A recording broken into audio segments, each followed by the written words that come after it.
द्राक्ष बागेमध्ये पाणी उतरण्याच्या अवस्थेमध्ये बऱ्याच बागांमध्ये भुरीचा प्रादुर्भाव झालेला दिसून येतोय. मग अशा परिस्थितीमध्ये द्राक्ष बागेत ही शेवटच्या टप्प्यात दिसत असलेली मण्यावरतील भुरी या संदर्भामध्ये कोणकोणत्या उपाययोजना करायच्या आणि ही भुरी येण्यासंदर्भामध्ये जी काही कारणं आहेत ती आपल्याला या व्हिडिओमध्ये सविस्तर समजून घ्यायचं आहेत.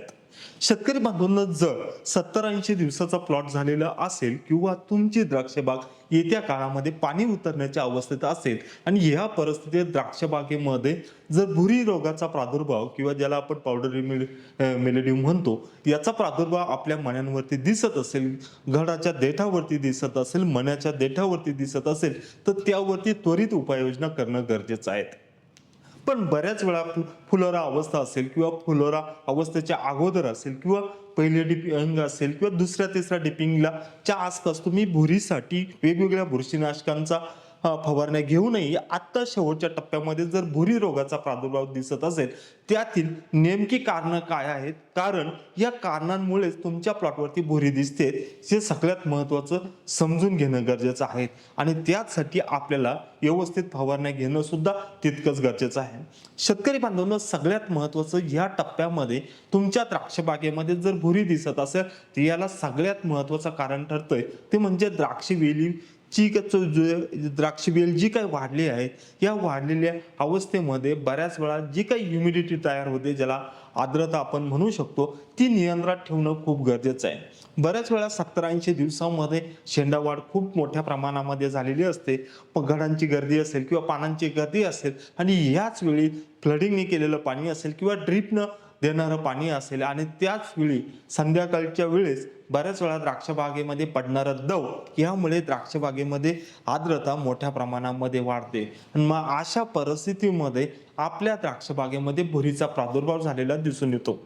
मग या परिस्थितीमध्ये जर कुठेतरी आपल्या घडावरती भुरी रोगाचा प्रादुर्भाव दिसत असेल तर या परिस्थितीमध्ये जो काही सूर्यप्रकाश आहे पूर्ण हा द्राक्षवेलीच्या आतमध्ये गेला पाहिजेत किंवा घडावरती सूर्यप्रकाश पडला पाहिजेत.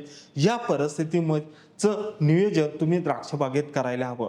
बऱ्याच वेळा ज्या घडावरती सूर्यप्रकाश मिळत नाही किंवा जो घड पानाच्या आतमध्ये आहेत याच घडांवरती या द्राक्ष बागेत तुम्हाला भुरी रोगाचा प्रादुर्भाव झालेला दिसून येऊ शकतो. आणि बऱ्याच वेळा ही भुरी रोगाची जर जी काही लागण तुमच्या प्लॉटमध्ये दिसते या परिस्थितीमध्ये जर फवारणी घेत असाल तर ही फवारणी घेताना प्रतिबंधात्मक फवारण्या तुम्ही घेणं खूप गरजेचं आहे.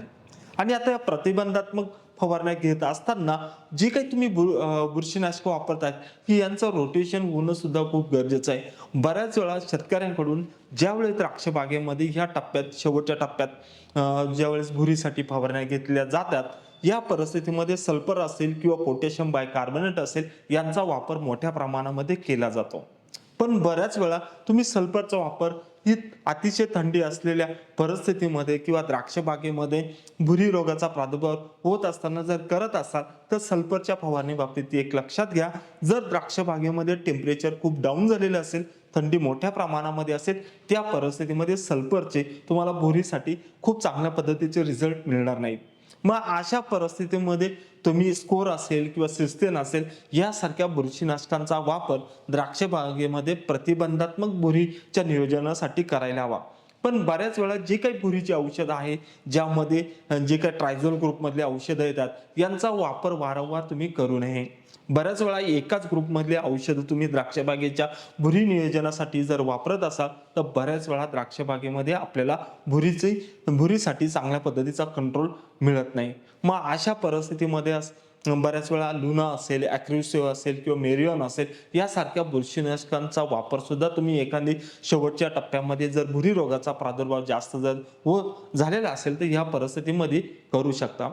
शेतकरी बांधवांना हे भुरीच्या संदर्भामध्ये प्रतिबंधात्मक नियोजन करण्याची फवारण्या झाल्या, पण याचबरोबर द्राक्ष बागेमध्ये जे काही अन्नद्रव्य आहेत या अन्नद्रव्यांचा वापर सुद्धा तुम्ही योग्य पद्धतीनं करायला हवा, ज्यामध्ये पोटॅश असेल, फॉस्फरस असेल, किंवा द्राक्ष बागेमध्ये जर तुम्ही पाणथळ परीक्षण केलेलं असेल आणि यामध्ये काही अन्नद्रव्यांची कमतरता असेल आणि या परिस्थितीमध्ये या अन्नद्रव्यांचा पुरवठा द्राक्ष बागेमध्ये योग्य परिस्थितीत आणि योग्य वेळी तुम्ही करायला हवा.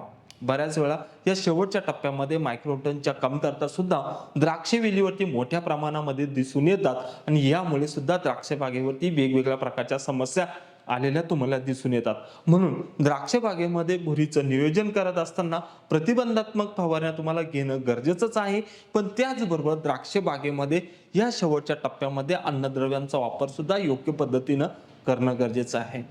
त्याचबरोबर शेतकरी बांधवांनो, जर द्राक्ष बागेमध्ये ऑलरेडी भुरीची लागण झालेली असेल आणि या परिस्थितीमध्ये ज्या मण्यांवरती भुरी दिसते किंवा ज्या घडावरती भुरी दिसते, ह्या घडांचं थोडंसं व्यवस्थित कात्रीने निसई करून जर तुम्ही त्यातून हे मणी असतील किंवा ही भुरीचे घड असतील हे जर काढून घेतले तर तुम्हाला निश्चितच भुरी कंट्रोल करण्यामध्ये त्याचा चांगल्या पद्धतीचा फायदा होऊ शकतो.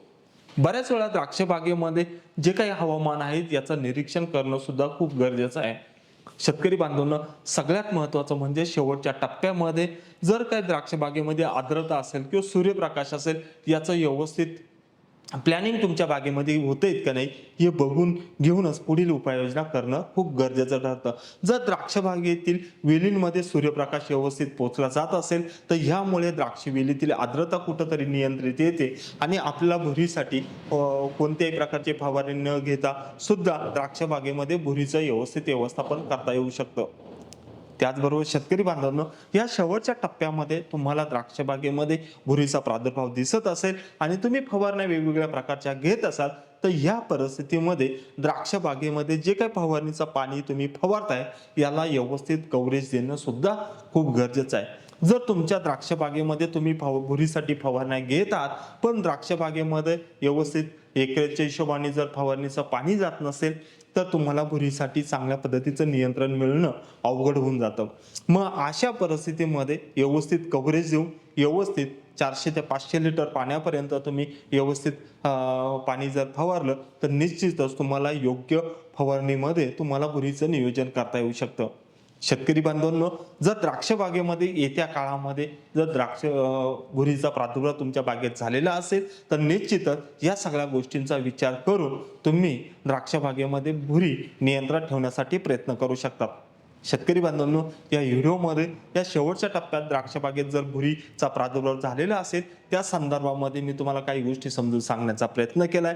व्हिडिओ जर आवडला असेल तर लाईक जरूर करा आणि चॅनलवरती पहिल्यांदा आला असाल तर चॅनल जरूर सबस्क्राईब करा आणि द्राक्ष बागेतील या शेवटच्या टप्प्यामध्ये काही समस्या असतील तर मला कॉमेंट्समध्ये जरूर विचारा. त्यावरती मी तुम्हाला विशेष अशी माहिती देण्याचा प्रयत्न करेल. नमस्कार.